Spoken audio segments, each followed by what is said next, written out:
Kia ora, and welcome to this special Manaaki Whenua LINKOnline webinar.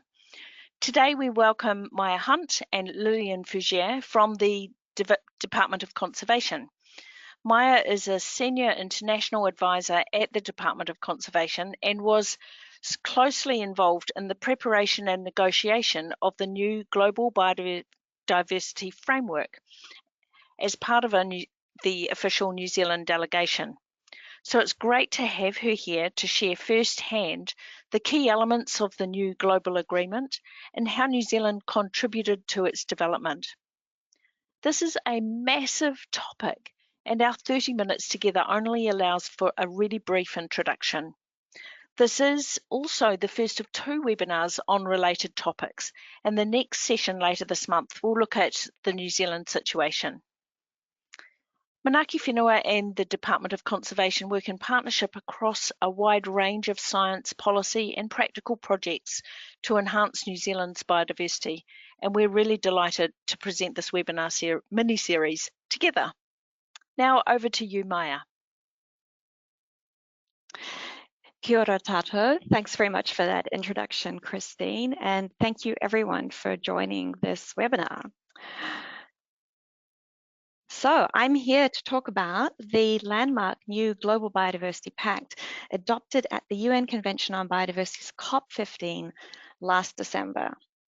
This represents the most ambitious global agreement on biodiversity in the history of environmental governance. But first, some quick global context on the global biodiversity crisis. As you're probably aware, global biodiversity is declining at an unprecedented and alarming rate, and pressures are intensifying. As the UN Secretary General put it, 1 million species are at risk of extinction, ecosystems are despairing before our eyes, we're depleting resources faster than nature can replenish them. And the biodiversity situation in New Zealand largely mirrors and is linked to the global decline in biodiversity. Almost 4,000 species native to New Zealand face extinction, including all of our frogs, 90% of marine birds, 84% of reptiles, 76% of freshwater fish, and 46% of plants. So today I'm going to talk briefly about the new Global Biodiversity Framework, the new global targets for 2030 it sets. Is this really a Paris Agreement for nature, and the next steps for New Zealand? Just firstly, a brief recap on the Convention on Biodiversity. Adopted in 1992 at the Rio Earth Summit, the UN Convention on Biodiversity, or the CBD, is a sister convention to the UN Framework Convention on Climate Change. It develops global targets, strategies, and action plans for the conservation and sustainable use of biodiversity. Every party except for the US, every country except for the US is a party, but the US does participate as an observer. And it has 3 main objectives: conservation of biodiversity, sustainable use of its components, and the fair and equitable sharing of benefits arising from genetic resources. And as part of this process, the key obligations on countries are really to develop national biodiversity strategies and to report on progress. So, over the last 4 years, to address the global biodiversity crisis, parties to the CBD have been involved in a formal process to negotiate a new set of global biodiversity targets for the next decade. And these are to replace the previous Aichi targets, which expired in 2020. So the key planks of this global effort have been multiple rounds of global and multi-stakeholder consultations and several major scientific reports, including the Global Assessment by IPBES and the Global Biodiversity Outlook, as well as a series of high-level political engagement events. The aim was to adopt a new global biodiversity framework by 2020, and unfortunately due to COVID, the process got pushed out 2 years. And New Zealand was actively involved in these negotiations, led by the Ministry of Foreign Affairs and Trade, with support from DOC, MPI and other agencies, and informed by public, iwi and stakeholder consultations, and with our negotiation objectives set by Cabinet. So, The end result is that the final Global Biodiversity Pact was adopted at the 15th Conference of the Parties, or COP15, in Montreal, Canada on 19th December. And it's called the Kunming-Montreal Global Biodiversity Framework, named after the host cities.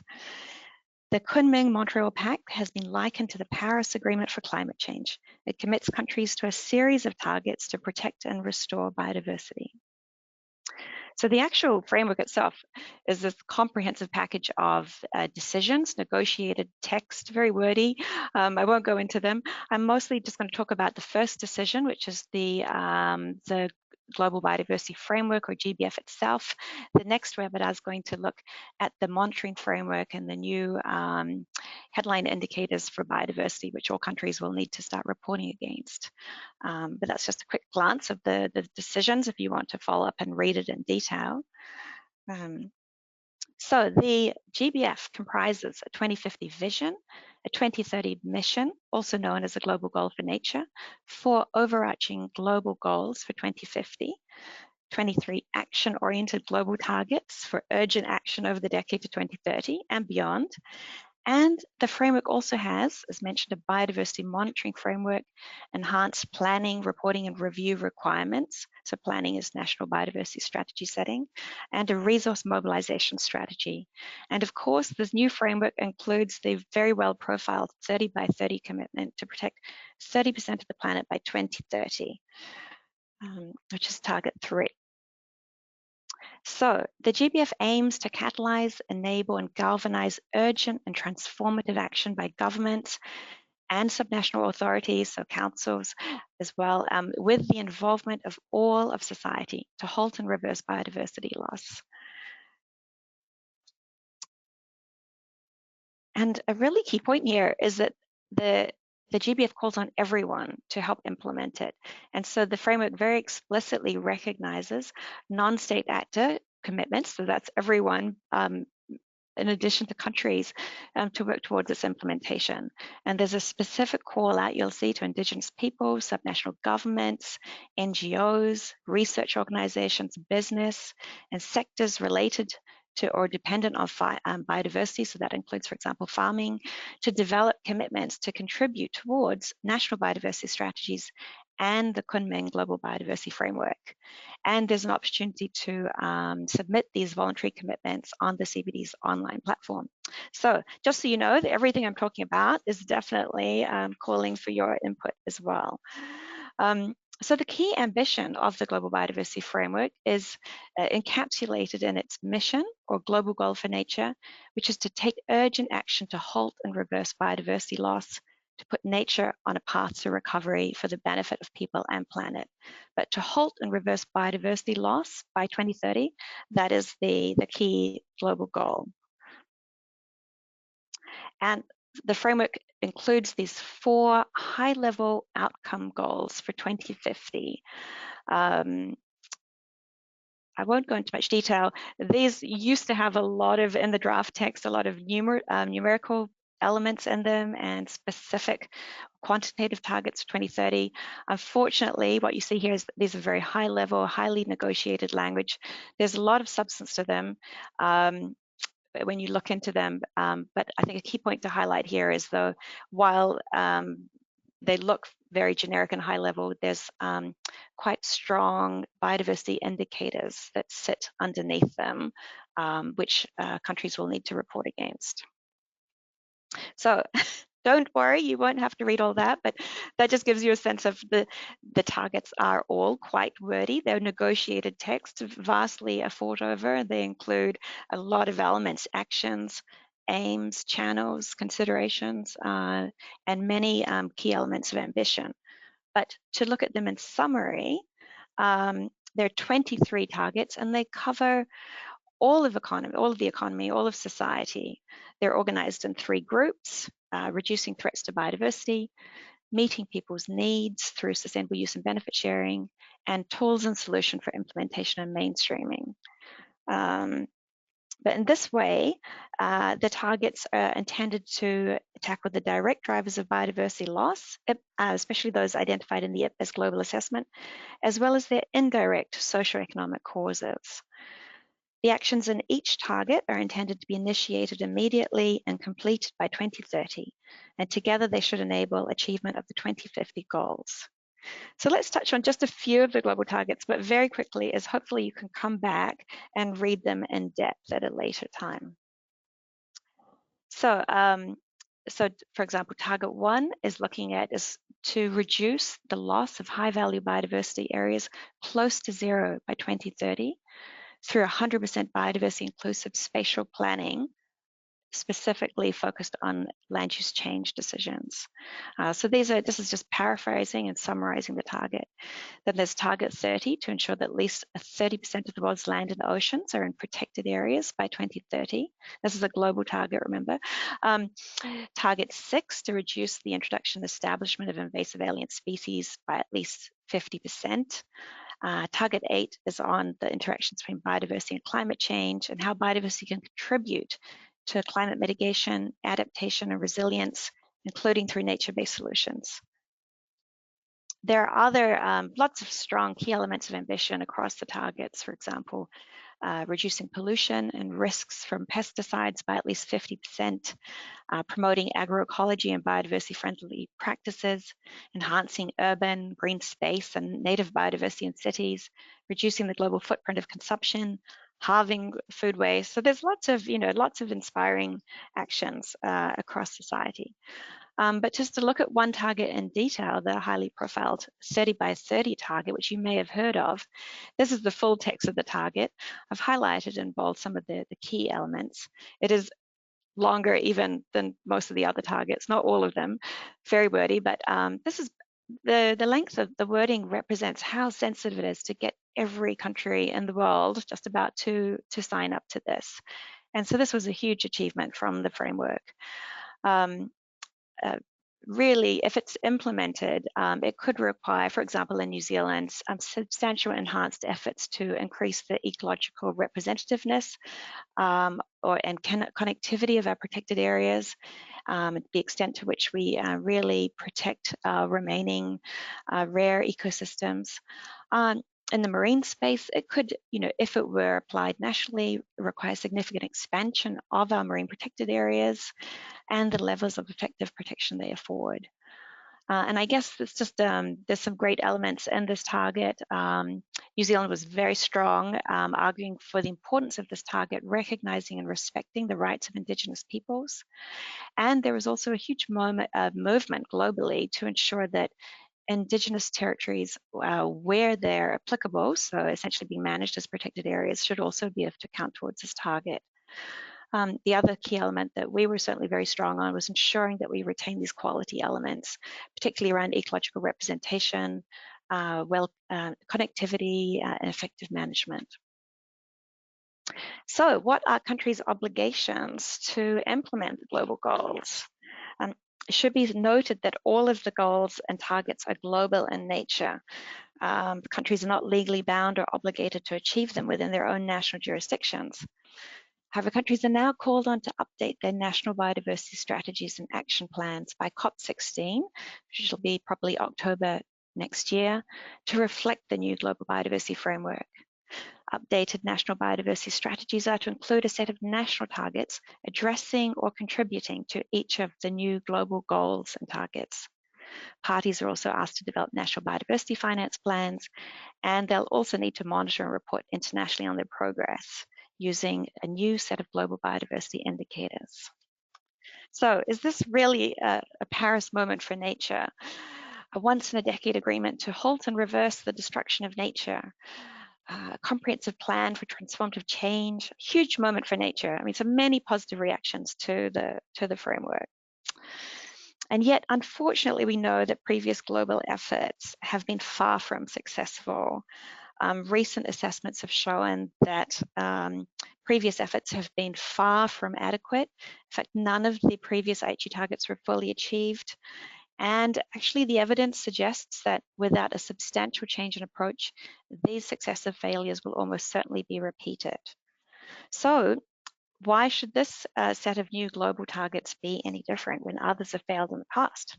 Well, for starters, It's based on the absolute latest science policy evidence of what is needed to reverse biodiversity loss, particularly drawing on the Intergovernmental Science Policy Platform on Biodiversity and Ecosystem Services, IPBES, which is the pretty new biodiversity equivalent to what the IPCC does for climate change.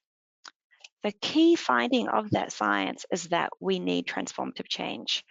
Without transformative change across society, negative trends in nature will continue, are projected to continue to 2050 and beyond. So the structure and the makeup of the targets is very much based on the science, which found that not only do we need to address the direct drivers of biodiversity loss, we need to target their indirect drivers across our economy and society. And underneath that, we need to look at the social values, behaviors, and enabling conditions which impact on those direct drivers. So, and all of this is described as a theory of change, which is why this strategy is very much hoped to be believed to be successful where previous efforts have failed. And in this way, this is how the targets are organized. So the first set of targets are very much addressing the direct drivers of loss. The middle targets are really trying to enhance the value that we receive from biodiversity, the value we place on it, including through our productive sectors and natural resource use. So we develop a wider understanding and more sustainable management.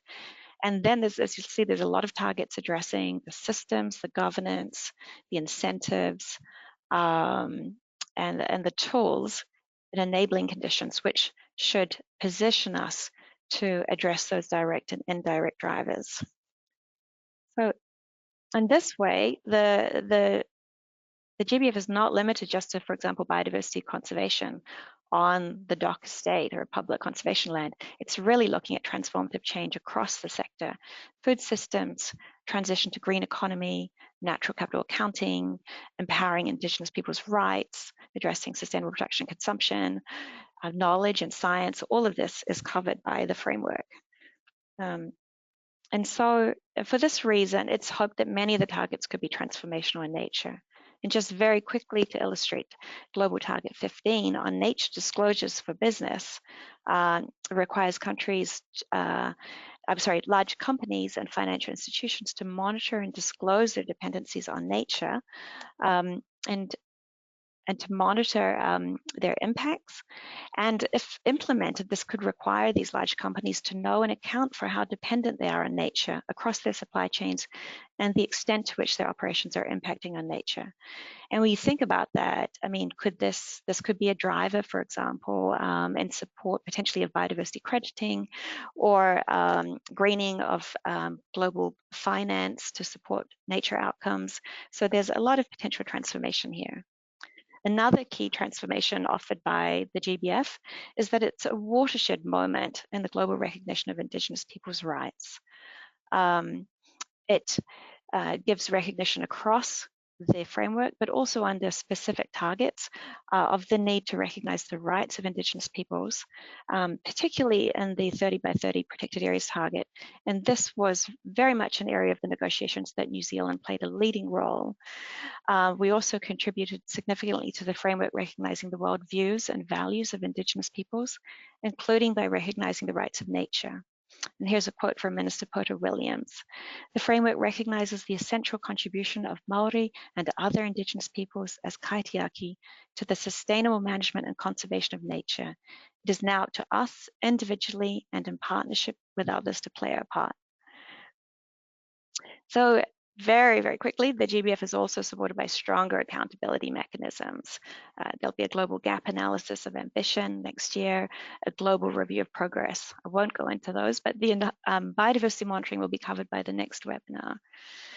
All of these mechanisms create a new global cycle of national and global visibility of progress, accountability, and this is what's hoped will drive increased global momentum to continuously keep addressing biodiversity loss and improving our efforts and ambition. And there's lots of images, you can find them online, of how all these elements fit together, but I will zoom ahead. So next steps. So the government is working on a process for how New Zealand can respond to the opportunities offered by the GBF and ensure we meet our international obligations under it. So review and alignment of Te Mana o Te Taio, New Zealand's biodiversity strategy, and or its implementation plan against the new global framework will be led by DOC and will take place over the next year. So you can expect to hear more about that over the next 12 months, ahead of the next conference of the parties in late 2024. And New Zealand's biodiversity monitoring and reporting systems will also need to be reviewed to enable delivery against the new global biodiversity indicators, which will be covered by the next LINK webinar. So in conclusion, the GBF is a key opportunity to reverse nature loss. While not perfect, the overall package has been widely welcomed as a strong outcome for nature. As Basile van Havre, the co-chair of the GBF working group, put it, this is the beginning of a beginning. The time for implementation must therefore begin now. So if countries are serious about meeting these new global targets, it will require governments to broaden their policies for nature and increase their investment. So for this reason, the GBF is also a key opportunity for Aotearoa New Zealand. The framework presents an opportunity to have a high-level discussion on New Zealand's overall national biodiversity system. The new targets, transformational nature, may suggest increased investment in biodiversity conservation and or elevation of biodiversity policy priorities across the government. And we expect the framework will have many implications across Aotearoa New Zealand in relation to financing opportunities, biodiversity risk-related reporting, and enhanced biodiversity policy incentives and alignment.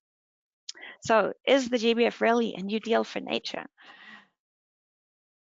Well, I think if you compare it with the Paris Agreement's net zero goal, originally this was very sort of technical negotiation language so as to achieve a balance between emissions by sources, removals by sinks in the second half of the century. But it was activists, NGOs, stakeholders who picked that up and ran with it, and they converted and expressed it into a global target to achieve net zero by 2050. And the same is possible with the new global biodiversity framework. To take urgent action to halt and reverse biodiversity loss, could this also be something that evolves into an expectation that all countries, businesses and stakeholders also strive to be nature positive by 2030? This is a really lovely, just final quote from the Director General of WWF International. A shared global goal that will guide collective and immediate action to halt and reverse nature loss by 2030 is an exceptional feat and a win for people and planet. It must be the launchpad for action from governments, business and society to transition towards a nature positive world. So truly a new deal for nature. Thank you very much for listening.